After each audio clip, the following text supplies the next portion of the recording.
I particularly want to mention after 9/11, when this downtown community was impacted to a tremendous extent, obviously, I formed an organization called the Ground Zero Elected Officials Task Force to try to bring together all the resources of all the elected officials and to help the people who were down here who were so traumatized.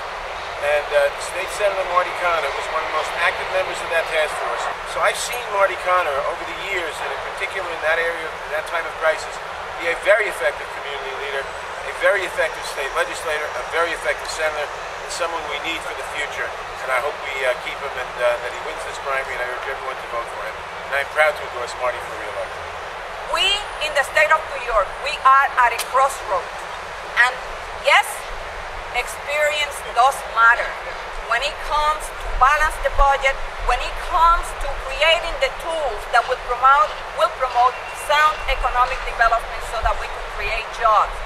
When it comes to the fact that in New York City we are facing a housing crisis, the last frontier for many working families is public housing. He has been there every day in and day out, in making sure that we provide the resources so that working families have a place to call home.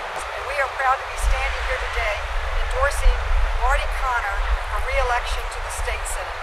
Marty has been a progressive leader for many, many years on so many causes, and he knows how to get things done.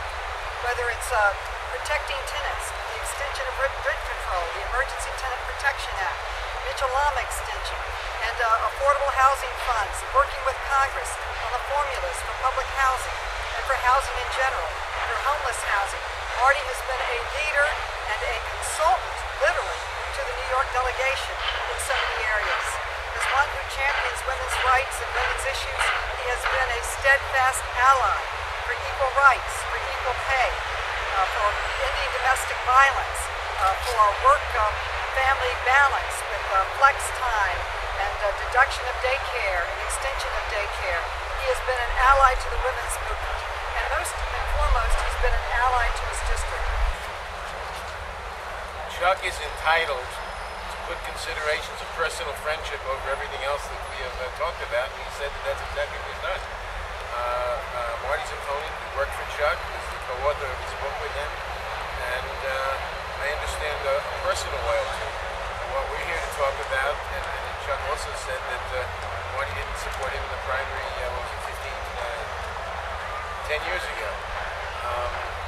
He's entitled to make endorsements on the basis he wishes, but I think we're making endorsements on the basis of not who supported him 10 years ago or who worked for him, who's a personal friend, but who we believe is the most progressive and the most activist and most effective senator for this district.